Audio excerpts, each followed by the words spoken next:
I would like to now introduce our first presenter of the day and our keynote opening speaker, the title of which is Cultivating Safe Spaces. Elaine Alec will be presenting. She is from the Okanagan Nation and the Shuswap Nation and is a member of the Penticton Indian Band in the interior of BC. She has been a political advisor, chief of staff for the BC Assembly of First Nations, community planner for her own nation, employee of the province of BC and the federal government, and an entrepreneur. She has spent over 20 years in 100 communities across BC to promote healing and wellness. She's a first-time author of Calling My Spirit Back, a memoir about growing up as an Indigenous girl in Canada and the impacts of colonization. It also provides Indigenous knowledge, teachings on how to cultivate safe spaces for diversity and inclusion. With that, I'd like to welcome Elaine Alec. Thank you very much. She will be presenting remotely, so you can see her here on screen. Good morning. Good morning. Wai chastkalt, tachachtlahap, salachlacht, sinksil, ilmichum, chichmala, Stamia, Manimchil, Incha, Isquis, Teethkanit, in Sil, Sahwapm. Good day, elders, family, friends, leaders, young people, two-spirit and non-binary folks. My name is Teethkanit, and I'm from the Syilx and Sihwapm Nation. My late father was Saul Kenzie Basil from the Bonaparte Indian Band from the Sihwapm Nation. He was the son of Saul and Louisa Basil and the grandson of Chief Basil David, who was one of our hereditary chiefs. My dad was a part of the American Indian movement and Red Power movement and went to the Williams Lake Indian Residential School. In my book, I said that he went to the Kamloops Residential School. My uncles corrected me and said that he went to Williams Lake, but that in the 70s, after joining the Red Power movement, he and a few other folks from the movement went to the Kamloops Residential School and shut it down for one day.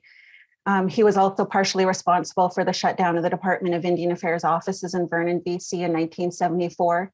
His elders called him a war chief.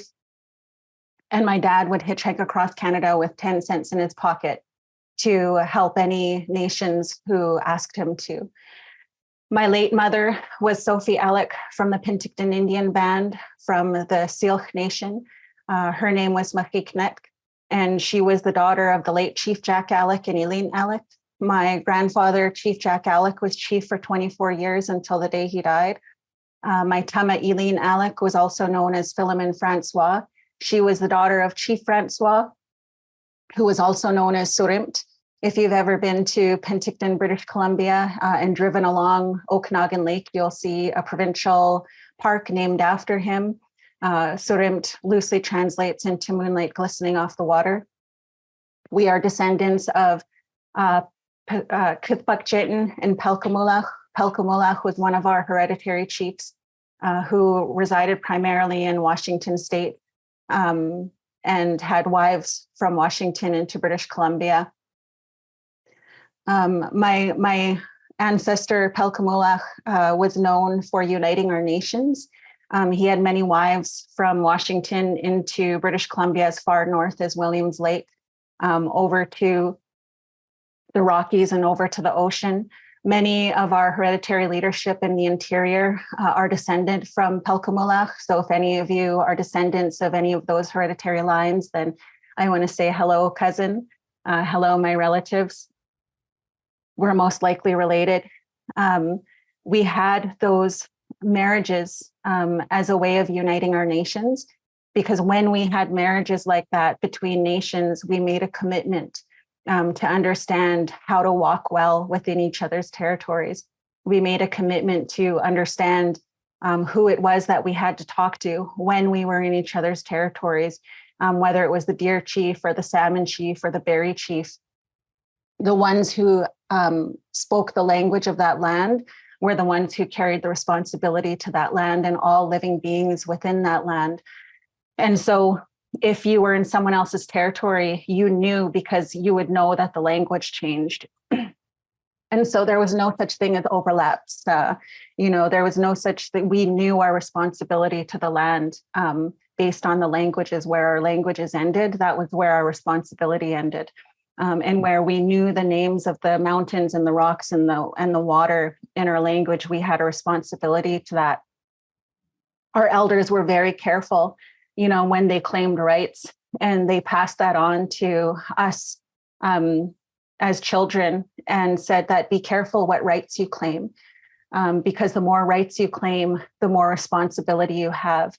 And remember our language, because our language and our stories hold our responsibilities and our laws on how we're supposed to take care of things. And one of the words that I think of, Tumhulach, loosely translates into land for in Insilchin, from our Silch people, from my mom's people. And in that word, if I wrote it out on paper, it would take me about 2 pages to explain fully what Tumhulach meant and the responsibility of that. Land was beyond more than just land. It included the spirits, the things that we could see and could not see. There was a concrete knowledge of those spirits. It meant all living beings, including the land, the water, the universe, the rocks. It meant that we had a responsibility for all living beings within our territory, wherever we knew the language to. And so if you're in Syilx territory, I have a responsibility to you. I have a responsibility to make sure that you live well within our territories, that you know our languages and our stories, because how are you supposed to know how to take care of the lands and how to take care of the living beings if you don't know the stories and you don't know the language? And so along with that comes our responsibility as Coyote's people. Coyote was a character in our stories who made a lot of the laws for our land, and we call them our Coyote laws. And the Syilx people from the interior of British Columbia, we are known as Coyote's people, and Coyote's people have a responsibility to teach. And so it's our responsibility to share these stories and to teach people all of those things. And so that is how I introduce myself. I am also a storyteller. And I've learned that I'm a storyteller because I grew up with my Hama, my grandmother, who spoke the language in Syilxin fluently. And so I grew up hearing those stories. And I'm a silent speaker, so I can understand many of our elders when they speak to each other, but I don't speak the language fluently. And so when I tell stories and when I share our teachings, it takes me a really long time because I'm translating our knowledge into English, and English does our language no good. Like it does no justice to our language. And so I want to share a little piece with you about this diagram. In the very center of this diagram is understanding self. There are 2 questions that our people would ask when we came into an important decision-making space. Those questions were Switanui and Stimas Boos. Every person who came into the decision-making space had to answer those 2 questions before we got to business. It was part of the business. It was the most important part of the business. And so if you've ever been in community or if you've ever been around our elders and you've ever walked into a meeting or a gathering, an elder might come up to you and in English, they'll say, "Who are you and what are you doing here?" And again, that's our elders and language speakers trying to translate the questions into English. But what they're really asking you is, Swita and we, who are you? Who do you belong to? Who is your family? Who is your community? Who is your nation? What lands do you come from? What is your purpose? What are you good at? And what are you going to contribute to this decision-making space today? That first question was an acknowledgement of the importance of identity and belonging. That when we have a strong sense of identity and belonging, when we know who we are and where we come from, we have confidence and we're able to show up in spaces and share our voice without fear, without worry about what anybody else is going to say, without fear of judgment. We were able to show up in spaces from our place of knowing, and that was upheld and valued in our spaces. The second question that was asked was "Stimas puus," and that means what is on your heart. That's an acknowledgement of our humanness of whatever is on our heart and whatever we're feeling emotionally. That impacts our brain. How we are feeling impacts our brain and the way that we make decisions.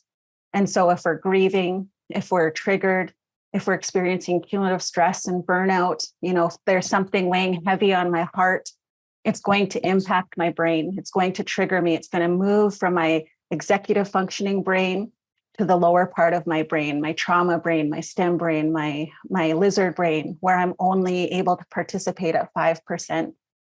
And the only way to move yourself out of that trauma brain and that STEM brain and that lizard brain is to cultivate safety. The middle part of your brain is your emotional brain, where you can't process anything, where you can't be reasoned with. And the only way to move yourself out of your emotional brain is to cultivate connection and belonging. And so that whole process of asking every person to answer that question, Sweetan we stimas puus, was a process of cultivating safety, connection, and belonging, so that everybody that came into the space, everybody that was there to make important decisions for our people, were working from their executive brain, where they felt safety, connection, and belonging, and they could be innovative and creative and effective. And they were able to think clearly and problem solve. And so those were the questions that people would ask. Those questions are very triggering now. Like our elder said, we have been conditioned as a society to think from our head and not from our hearts, but those things are connected, because we know when we don't feel good, it impacts our thinking and our brain and how we show up in spaces. And so understanding that that was an important part of the business, because if you don't deal with that stuff before we start making decisions, we're going to be working from that lower part of our brain. We're going to be working from 5%, where we're just getting by. And when we're just getting by, it's really easy to uphold the status quo. It is really easy to take the easy route of the way we've been doing things for the last 100 years. And so moving that important part of moving us into that part of our brain where we have the courage and the confidence to do things differently, even if we're not sure, even if there's an unknown, even if we don't know the answer, we're able to move through that. My Tama took care of me, like I said, for the first 6 years of my life. She took care of me for a number of reasons. One of the main reasons was because my mom was a practicing alcoholic. And so for the first 10 years of my life, until my mom got sober, I experienced a lot of abuse in my community. Back then, almost every house was a party house. Almost every house, there was a lot of drinking and abuse happening. And so in my memories, I know from 4 to 10, I was abused, not just by one person in my community, but by many. And that was something we didn't talk about. We were silenced, we were shamed, and we carried that silence and shame in our bodies. And it came out in self-defeating behaviors. And so by the time I was 10, I started smoking. And by the time I was 12, I started drinking heavily. And I became a raging alcoholic by the time I was 12. And I hitchhiked across BC, slept on the side of the highway in a ditch. I struggled and was abusive. I stole. I did B&Es. I hurt people, ended up in the back of cop cars, and spent a lot of my teen years moving in and out of that space. And my mom tried really hard to reconnect me to culture, reconnect me to our ways, to keep me from going too far. And I really believe it was the teachings of my Tama that kept me from going too far. That little voice in the back of my head that said, that's too far, and where I would step back and not join in on certain things. And I think about that now and where I'm at in my life. And all of the healing that I've been through. And I think about a lot of my friends. I'm 45, I'll be 46 at the end of this year. And so many of my friends have passed away due to alcoholism and liver cancer and overdosing. And so it is my commitment to those of my friends who are just as passionate as me, just as smart as me, just as dedicated to our communities as me, that I will no longer be silent, and I will no longer feel shame, and I will live my life to the fullest in honor of them who didn't get that opportunity to. And so that question, understanding self, who am I, is hard because so many of us were not raised with a tamat like mine. My tamat was a rebel. My tamat spoke the language and shared our stories, even though she knew people were punished for it. She shared our language and our stories, even though she knew that when we spoke our languages and gathered in ceremony, we would be punished for it. Yet she still shared those stories with us, which is why I'm alive today. So many of our people don't have that privilege. We were removed from our families and our communities. We were removed, through so many, the residential school, the 60s scoop, and it's ongoing today, tearing us from our lands and our people and our communities. Even though I grew up in that, I grew up in poverty. I grew up being abused. I grew up in spaces that I wasn't always safe. And yet here I am today. Here I am today because I was connected to my community, because I was connected to my family, because I had a strong sense of that in who I am. And it made me who I am today. And I'm so lucky that there are so many opportunities where I could have been taken. And now looking back on that, I would never want that for myself, even during the hard times, even during the dark times, because I am who I am today because of those things, but also because I was connected to my family, connected to my lands, connected to my people. There's nothing more powerful than that. No program, no policy, no process that you put in place to keep Indigenous children connected to their identities. It's that connection to place and family, community, nation.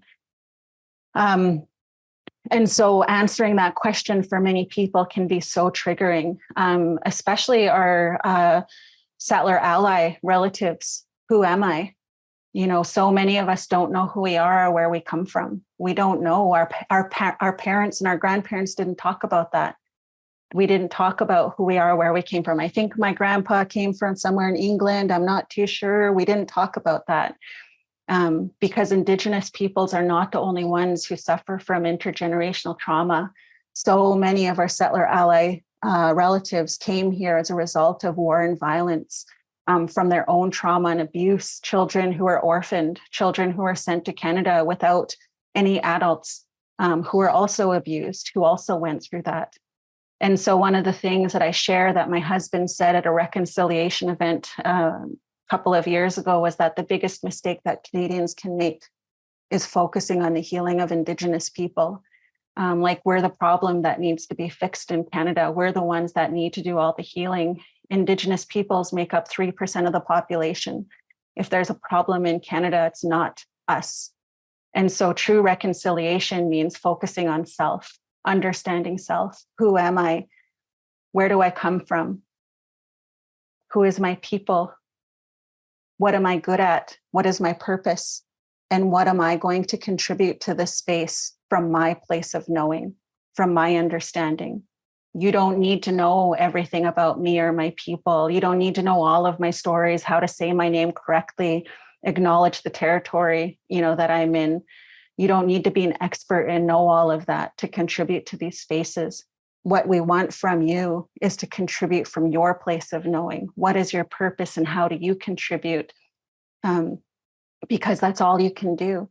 Learning along the way, being open to learning and hearing along the way. But what is ultimately needed in these spaces is what you know. How are you going to contribute? How are you going to shift systems from your place of knowing? And so understanding self, I cannot cultivate a safe space unless I am a safe space. Who am I and where do I come from and what is on my heart? What is going to trigger me? What is going to make me angry? What is going to make me not trust myself? What is going to make me, sad? Because I'm the only one that can take care of that. There is a colonial approach to trauma-informed, and there's a decolonial approach to trauma-informed. And a colonial approach to trauma-informed is built on fear and control. All colonial systems, every law, every policy, every agenda, every process, every meeting is built on fear and control. And so if we want to decolonize, we have to do the opposite of that. How are we going to work from that place of love, trust, and faith? And so understanding self and working from that love-based practice. When I'm doing my work, am I doing this work from a place of fear and control? Or am I doing this work from a place of love, trust, and faith? When I'm creating this agenda, am I afraid? Am I afraid I'm not going to have the answer? Am I afraid there's going to be conflict? Am I afraid I'm not going to know something? Am I afraid I'm not going to know how to handle a situation if it comes up? And when I'm afraid, I start to control the agenda. Who's allowed to come? Who's allowed to speak? What questions we're going to ask? What is the outcome? How are we going to make sure people only have a set amount of time to share? And so people know when they're being oppressed the moment they see that agenda, the moment they step into that space. That control is a form of oppression, which is a colonial tool. And so trusting self, when I'm doing this work, am I doing this work from a place of trust? Do I trust to support freedom and inclusion and well-being of the people who show up in these spaces? And that I trust myself, that I'll know how to deal with it if something comes up, that I'll trust myself, that I will have the instinct to know how to navigate something. And if I don't, to let go of my ego, that I don't have to have all the answers. I don't have to be the only one to guide this group. That is letting go of those colonial, those patriarchal, those white supremacy ways of knowing and being, of needing to know, having to have the answer, being the expert in the room, the professional, the one that knows everything. Those are all uphold white supremacy culture. And we've been conditioned to be that way from the moment we set foot in school, is to have all those things. And if you don't have the answer, you're shamed as a child. You're embarrassed as a child.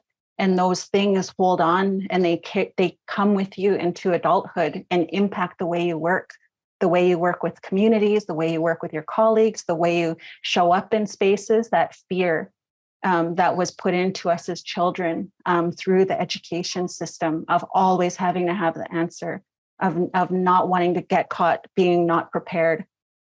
And so unlearning that is decolonizing, being okay with being uncomfortable with not knowing, of not needing to have the answer, of not looking professional, in a space, and knowing that it's a communal responsibility of all of us to do this work. It's not up to one of us. But if we leave space for everybody to contribute, that we will move forward in a way that supports all living beings within these territories. The third necessary condition for cultivating safe space is patience. And this is patience for self. I do a lot of work where people want to ask me about problem employees and lateral violence and problem clients. And can you come in and work with us so we'll know how to deal with them? And the thing I share is that 98% of the time you don't have a problem employee, problem clients. It's people working from trauma, who are working within oppressive systems and policies. And those oppressive systems and policies don't make us feel safe. We don't feel like we belong. We don't feel connected. And as a result, we move into our trauma brain.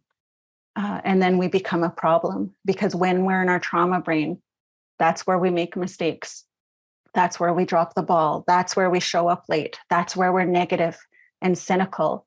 That's where we can't see the positive or come up with solutions for anything. We are working from 5% of our brain. And so to ask people who are traumatized, what can we do for you? What do you need from us? You won't get an answer. They will be frustrated and they will think they're the problem, that they're crazy because they can't think. They don't know. I don't know what I need. It must be me, because that's what colonial systems have taught us, that we are the problem. And we're just going to go along with whatever people tell us. And we're the problem. And so practicing that patience when I am struggling, when I'm not showing up, when I'm dropping the ball, I'm making mistakes, I'm tired, I'm exhausted, I'm being negative, practicing patience instead of being hard on myself. How come I'm not motivated? Why am I so lazy? How did I get this job? They're going to think I'm fake, I'm a fraud, I'm an imposter. Instead of going into that place, which is where colonialism wants us to go, practicing patience and asking myself, how am I cultivating safety, connection, and belonging for myself? And when I'm dealing with somebody who's struggling, who's exhibiting all of those symptoms, to have patience with them and ask myself, how am I cultivating safety, connection, and belonging for this person? And then the last necessary condition for cultivating safe space is discipline. And this is the discipline to listen. This is governance. This is good governance. Listening with discipline. Can I listen to everybody in this space without judging what they're saying as right or wrong, good or bad? And I know that's going to be tough for a lot of people in this room.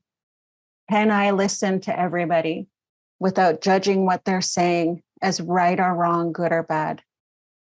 Because colonial systems uphold right or wrong, good or bad. We are humans. We are right and wrong. We are good and bad. That is what makes us human. And when we're told that if you did the right thing, you would, if you cared, you would do the right thing, then the person feels bad. I must be a bad person.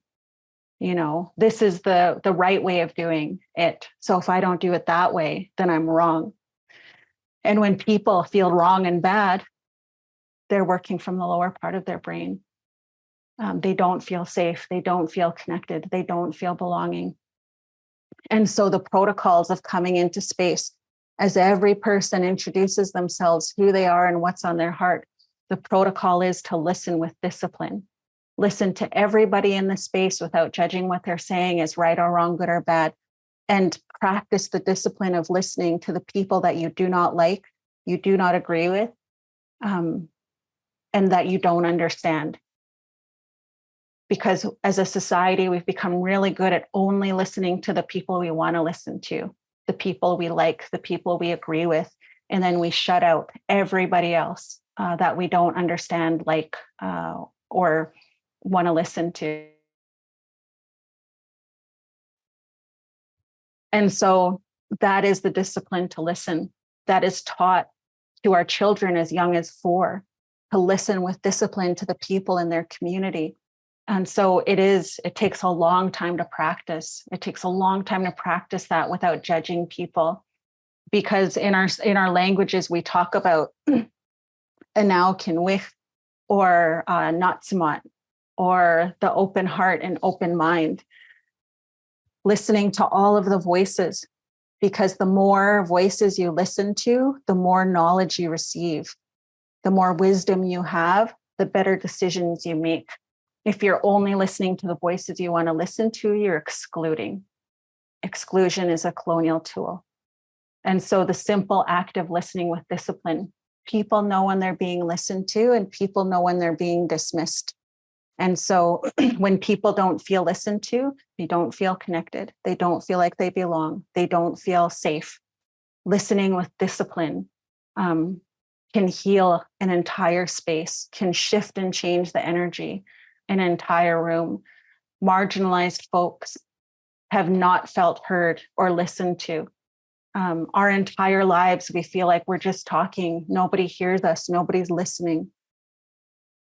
Why should I share? Why should I be here? Why should I even try?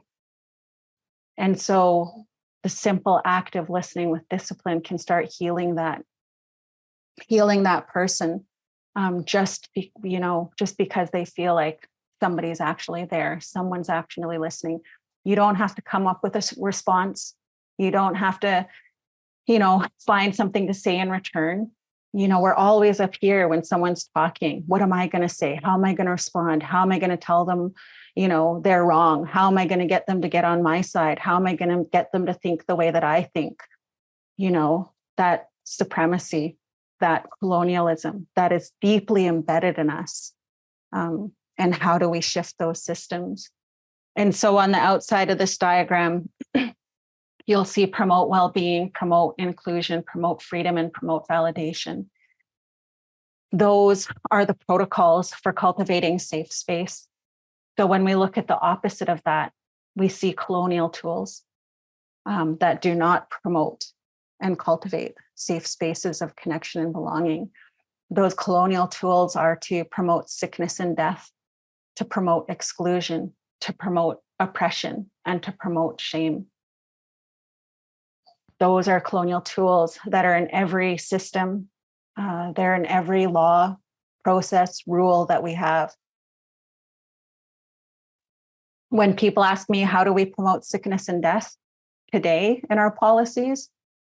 I share that if you have an HR policy, you have a policy that upholds sickness and death, because that policy is put in place to promote the effectiveness, the efficiency, the productivity, and the profit of an organization, of a company. They're put in place to make sure that we humans are showing up as resources to do the work. And so I've been working with a lot of unions and a lot of HR companies, taking a look at policy development and saying, how do we do the opposite? How do we promote well-being of mind, body, and spirit of the humans that work here? Because when we do that, they will feel safe. They will feel connected. They will feel belonging. They will be working from that executive part of their brain where they are creative and problem solving and confident in the way that they show up in spaces. So how are we going to promote well-being for the humans that are on our team? That's my focus. I rarely focus on cultural safety or diversity, equity, inclusion, because it's not more diverse faces. It's not artwork on the walls. It's not, having smudge in the morning that's going to change those spaces or make it more diverse and inclusive. It's the system that needs to change, and these systems do not support the well-being of human beings. We know that they don't work. We know that they're harmful. We can see it in the recruitment recession happening across Canada, in how hard it is to keep people, in how hard it is and how many people are leaving on mental health leaves. The alcoholism and addiction numbers that are spiking since the pandemic. These systems don't work for us anymore. They don't work for human beings. And so how are we going to shift those systems? And one of the best things I heard as I do this work was from Grand Chief Stuart Phillip, when he shared with me, hard on systems, soft on people. We have to be hard on the systems and soft on the people. We all need to unlearn this. We need to start shifting the system so all humans feel well, feel included, feel freedom, feel validation. Human beings do not feel freedom. We don't know what freedom and self-determination feels like. And so how can we fight for the freedom and self-determination of others if we don't know what that feels like? And so how do we support well-being of the mind, body, and spirit of human beings in the work that we do? How do we promote inclusion instead of exclusion? The simple tool of listening with discipline, including all voices. It doesn't mean I have to agree with them. It doesn't mean it makes them right. But can I listen with discipline? That is inclusive. The more I listen, the more knowledge I have, the better decisions I make. Listening with discipline is good governance. Everybody hearing the same information at the same time is good governance.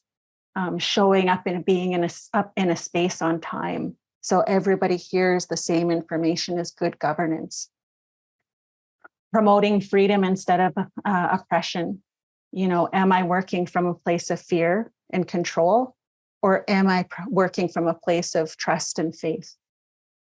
Can I promote freedom of everybody that's in this space? Can I promote freedom in the way that people are going to show up here without trying to control them and how we contribute? And then promoting validation instead of shame. How do I promote validation instead of shame? I think about decolonizing my parenting, and I share the story of my daughter, who, when she turned 12 was when a lot of the memories I have of being abused are strongest in my mind. And when my daughter turned 12, I was triggered. I cried when she was born because she was an Indigenous girl. I knew what happened to me as an Indigenous girl. And so when she turned 12, I was triggered. And so when I'm triggered, I start working from that lower part of my brain. And so then when I'm working from that lower part of my brain, I start working from that place of fear and control. And then I start parenting from that place, and my daughter feels it. She feels oppressed. And if she doesn't do what I say, then I shame her to make her act right. And so understanding that now, how do I shift that? It takes 90 seconds to get from your trauma brain into your executive brain. So now when my daughter and I get into it and we're arguing and our emotions I can see both of us are triggered, and I'll catch it. I catch it faster every time. I practice it, but I'll tell her, let's reset. And then I hold her. I just hold her and hug her. And then I get her a glass of water. And then I get her a piece of toast. And then I sit down. And then I ask her, what does she need? What are you trying to say? Because she doesn't know. She's been triggered. Something's happening. She just is working from her emotional brain. She doesn't know. And so then we just build on that, and then it blows up. And so waiting that 90 seconds, taking that time to cultivate safety, connection, and belonging, and the whole conversation shifts. She knows what she needs. She knows where it's coming from. She knows what to ask for. And so even decolonizing my parenting, how do I promote well-being, inclusion, freedom, and validation? The last part of this diagram is traditional perspective, relationship perspective, innovative perspective, and action perspective. We all have these perspectives inside of us, but one becomes dominant when we're making decisions. These are in all of our groups. We know we have a really good diverse group if we have a combination of all of these perspectives. We know we are an exclusive group, an excluding group, if we're heavy in one part of these perspectives. The traditional perspectives are the storytellers. They are the knowledge keepers. They are the language speakers. They are the corporate memory of an organization who knows the ins and outs of the way things have been done for the last 30 to 40 years. They like to share their lived experience as a way to contribute to decision-making. They will go on and on and on. I will talk for 20 minutes thinking I only talked for 5, because I understand myself and I know that now. I know that I don't sit on panels. I know that I rarely do Q&As, because if someone asks me one question, it'll take me 20 to 30 minutes to answer it. I'm a storyteller. I'm sharing our teachings with you, the depth of our teachings. And I need to be able to do our language speakers justice, to be able to have that time to share that knowledge. Because I understand myself, I set a timer when I start talking, because I know that's how I contribute to decision-making spaces. Relationship perspectives care about connection. They don't want to leave anybody behind. They want to make sure everybody has the same amount of time to contribute. They don't care how long it takes. The innovative perspective are the systems thinkers. They ask a lot of questions. They need a lot of time to process and think. They're often policy people, who want to do things differently and join an organization to make change from within. But often they're not given the freedom to contribute in their best way because of the systems we have. They ask a lot of questions. People who ask a lot of questions are often seen as problems, challenging authority, that they don't know what they're doing, that they didn't do their homework. But questions is how innovative perspective contributes to decision making. And we might not know how to answer them or know where they're coming from when they're asked, but we need to hold on to those questions as we continue to move down our route of strategy, of planning, of governance, of doing this work, because they see things that we can't see. They're the visionaries. And if we ignore them, if we only do brainstorming sessions where everybody's talking for 2 hours straight, we're excluding the innovative perspective. They need time.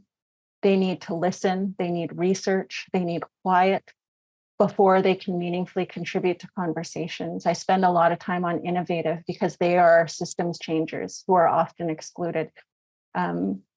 So finding ways to give them time to journal. When everybody's quiet as a facilitator, we want to ask probing questions, but when a group is quiet, it's a pretty high chance your group is an innovative group. They need the silence. Instead of me asking probing questions and getting nervous and scared and moving into my, oh, I'm not a good facilitator, I'm stuck now, I'm making it about me, stopping and thinking, let's take a break. Let's take a 20-minute break and journal.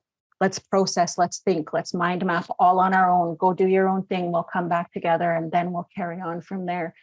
Giving the innovative perspective that time to think, the quiet, going through agendas and removing breaks, because the agenda is so important, excludes our storytellers, excludes our innovation perspectives, excludes our relationship, because they do work in that time.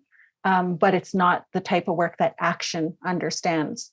The breaks are just as important as the work itself, because it gives those people time to process and think, so that they can contribute from their way of knowing and being. And that's tough because the other perspective group are the action group, and they are often leaders. They are leaders because they get things done. And so teams, organizations are often led from that action perspective. They get things done. It's a very linear approach. Everybody should understand what they're doing. Let's find the quickest, most effective and efficient way of doing things. Let's work through our breaks and just get this done. When we work from that place, we exclude tradition, relationship, innovation. An example I share is action people love to put together action plans. Then they distribute those action plans to their team. And then their team takes those action plans and it sits there. And the action person wonders, why aren't you actioning this action plan? It's very simple. It's an action plan. I know what we need. We need an implementation plan. And then we go through a whole other process, but we wouldn't need an implementation plan if we were including all of these other perspectives. You should not be able to read a document from beginning to end and understand every part of it. Because if you can understand a document from beginning to end, then you've excluded people. And so I should be able to read a document and not totally understand a piece. There are pieces that I should understand and think are important. And there's things that I shouldn't understand, but I know and I trust and I have faith that there are people on my team that included that information because they know how to action it. They know how to bring it forward. They know their role in this work. All of these perspectives need different things to feel well-being, inclusion, freedom, and validation. I think that I'm safe. I think that I know the best way to help people feel well-being, included, freedom, and validation, but I don't. I only know from my perspective. And the other perspectives that are near to me. Action people need very different things than I need. And so I work with action people to ask them, what is going to help you feel supported, included, belonging in this work? How can we ask questions that will make this an effective use of your time? And the things that they need to feel safe and belonging are very different than what makes a relationship person feel safe and belonging. We all do things from our own perspectives. And so the traditional perspective are often the spiritual people, the cultural people, in our Indigenous communities. They say the answer to this problem, the answer to climate change is prayer and ceremony. And that is important. The relationship people say we need to educate, we need to teach, we need to come together, we need to gather. That is how we will contribute to climate change. The innovative perspective are the policy people. They want to go within the system and figure out ways to change it. That is how they're going to contribute to climate change. The action people are the direct action people, the frontline people. They're getting things done. Let's not talk about it. Let's do something. That's how they contribute to climate change. Each of these perspectives is important and they need to be valued. One is no more important than the other. And so we shouldn't be trying to force other people to do it the way we think we should do it. It's important because I think it is. It's safe because I think it is. I can't cultivate a safe space unless I am a safe space. And I don't guarantee safe spaces. I don't guarantee and create safe spaces. When people feel safe, it's because they've made a commitment to protocols, and everybody else in the space has made a commitment to protocols to cultivate safety within themselves. Within themselves, we are each healers and helpers, but we can't heal and help other people. We can only heal and help ourselves. So that's the diagram I want to share with you. There's one last diagram. The story will take me 3 minutes. It's a story that is a very long story, though, from my people in the Syilx territory. This is the story we share before every important decision-making meeting we have, and I only share a portion of it. This story is called The Four Food Chiefs, or How Food Was Given. It is one of the stories our elders said is one of the most important ones that need to be written down. You can find the story on Amazon if you search it in a children's book. It's a story that is important. Our elders in the 80s felt it was so important we had to write it down. Our elders and language speakers often don't do that, and they didn't do that back then. And so this was a big thing. Before there were humans, there were animal people, and among those animal people, there were four chiefs. There was Chief Black Bear, who was chief of all things that walked on the land and flew in the air. There was Chief Bitterroot, who was chief of all things that grew below ground. There was Chief Saskatoon Berry, that was chief of all things that grew above ground. There was Chief Spring Salmon, who was chief of all things that lived in the water. One day, the creator came to the chiefs and said, there's going to be a being that comes. You have to figure out how to keep this being alive. So the creator left the being between the chiefs and left, and the chiefs looked at the being and they said, this is the most pitiful excuse for a being we've ever seen. It's born with no fur to keep it warm, no teeth to eat. It's born with nothing in its brain. How are we supposed to keep this being alive? And so they talked about it for a long time before they looked at Chief Black Bear and said, you're the oldest, you tell us what to do. That's one of our very first teachings. Whenever we make an important decision, we have to include our elders and our storytellers. So Chief Black Bear sat there and talked about it for a really long time and said, I'm going to lay my life down for this being. Everything I am, it can have. It can have my meat. It can have my fur. It can have whatever it needs to keep itself alive. All the other chiefs agreed that they would do the same thing. So Chief Black Bear said, I'm going to lay my life down now and you have to sing me back to life. So Chief Black Bear laid their life down and the chiefs came to sing their song, but Chief Black Bear didn't come back to life. All the other animal people came. Deer, muskrat, squirrel, they all came to sing their song. Still, Chief Black Bear didn't come back to life. Finally, the last being came. Let me sing my song. I want to sing my song. Everybody swatted them away. Go on, get out of here. Nobody wants to hear your song. All you do is eat crap and bug people. Nobody wants to hear your song. It was Fly. Fly managed to come in anyway and sat on Chief Black Bear's ear and sang their song. And Chief Black Bear came back to life. This story shares many teachings with us. And we don't really interpret our stories because it's up to you to think about the teachings of these stories. But I do share some of the things that have been shared with me over the years about what people have learned from this story. One is that the smallest and seemingly most insignificant being, their voice and song was just as powerful as the chief's voice and song. And when we take the time and have the patience to listen to all of the songs and all of the voices, we are so powerful, we can bring back life. When we take the time to listen to all of the songs and all of the voices, even the annoying ones we don't like, we are so powerful, we can bring back life. Life to our people, life to our families, life to our communities, life to this land. And another thing a young man shared with me was that I never like sharing my ideas because I think they're stupid and not important. But this story made me believe that my voice is important and that I'm going to share, even if I think it's stupid and small. And that's the importance of cultivating safe spaces in so much of the work that we do. So there's one little exercise that I'd like to go through with you before I start ending off. A lot of this work happens, a lot of these teachings, a lot of the work that I've done over the last 20 years, the one thing I've heard over and over and over again is the answer to violence and trauma in our communities is coming of age. The answer to trauma and violence in our communities is coming of age. We all have coming of age. It doesn't matter who you are, where you come from, what part of the world you come from. If you look far enough into your ancestry before it was colonized, you will have coming of age teachings. You will have stories that resonate with you. When I share our teachings and stories, you might feel good. You might feel inspired.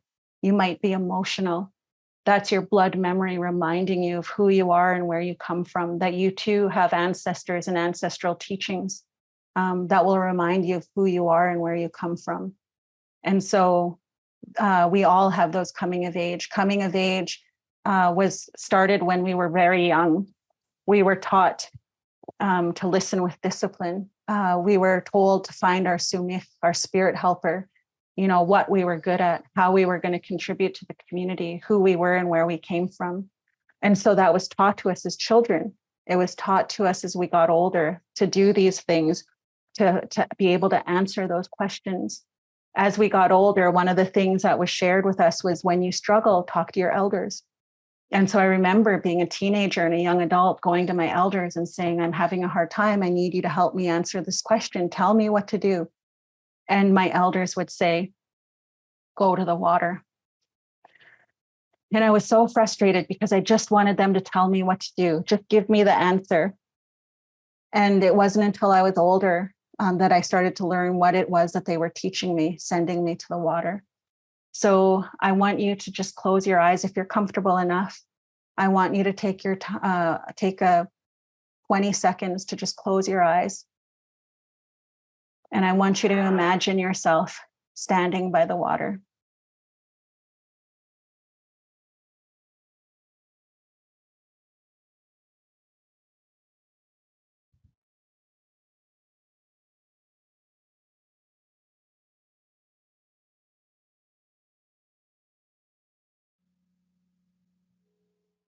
So just the thought of water does something. You might feel happy. You might feel peaceful. You might feel connected. You might feel belonging. There is a reason why our best ideas come to us when we're in the shower. We as human beings were born from water. 70 to 80% of our bodies are made up of water. And so it's only natural that when we stand by the water, we feel safety, connected, and belonging. So when we're struggling and we're having a hard time and we're in our trauma brain, standing by the water helps us regulate our bodies, helps us feel safe, connected, and belonging so that we move into the executive part of our brain that's beautiful, creative, problem solving. And then we come up with the answer. We find the answer to the problems that we're having. So what were our elders teaching us when they sent us to the water? They were teaching us self-determination and that you are born with everything you will ever need to know in this life. That is how we contribute to this work. It's not to find new ways of doing things. It's to validate the knowledge we already have inside of us, and that is good enough. That is good enough as you continue to do this work. What you know is good enough. And so I want to acknowledge all of my ancestors that are in the space. When I say their names, the ones who've passed on, it calls them into the space with me. And the words I share come from them. They come from my community. They come from my nation. They come from my people.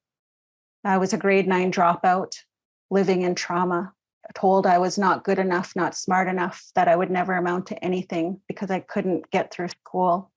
I couldn't understand the things that they were teaching me. And now I'm 15 years sober, and I am the owner of a successful company, have been the owner of many successful companies, with my grade 9 education. And I'm here because of my ancestors. I'm here because of the stories they took the time to teach me. Working from that place of love, trust, and faith, and giving me the confidence to stand in spaces that I didn't feel like I belonged in before. I now have the confidence, because I know who I am. I know where I come from. I know who I belong to. And our wish is that each and every one of you feels that too, as you continue to do this really difficult work that can be really hard sometimes. And thank you to each and every one of you for the work that you do. And that I hope you all are filled with love and trust and faith in yourselves as you continue to move forward. White Limlim Yayatis and Ksil, thank you and all my relations. White Limlim. Thank you very much. Elaine, if you wouldn't mind, I do have a question here from somebody online. The question is this: what do you think might be the best way to begin a mediation session with an Indigenous person who is, not surprisingly, likely to view the white male mediator as a colonist? How would you recommend beginning that mediation session? One of the things I usually start off when I share is, as a way to decolonize the work that I do. Nothing that I create, nothing that I've created, is owned by me. I don't have any intellectual property. I don't own any rights to any of the work I've created. Everything that I share is free for you to use in any way that you like. The other thing I want to share about decolonizing the work is that I can't tell you how to learn this. You're all born with different experiences and perspectives and ways of seeing things and doing things. You're all going to interpret what I've shared in different ways, and that's good. I'm not going to control how you learn from me. One of the other things I usually start off with at the beginning of my talk is that I rarely do Q&As, but I ask people to write down their questions. And then at the end of the session, I want you to take a look at that question and ask yourself, is this a question I should be asking Elaine? Or is this a question I know the answer to? Based on what I've shared, based on what you know and your instinct, and not working from that place of fear. What do I know? How would I do this? What have I learned? What have I heard? And how would I bring this work forward, and how do I feel about it is the biggest thing as I'm doing this work. Does it feel good or does it feel bad? And trust your instinct that when it feels good, that is the way. So I hope that helps. I think that does. Thank you very much. I appreciate that. Thank you for all of everything you shared with us today. Amazing work. I'm looking forward to, I will be reading your book. So thank you very much for attending with us today. So round of applause. Thank you.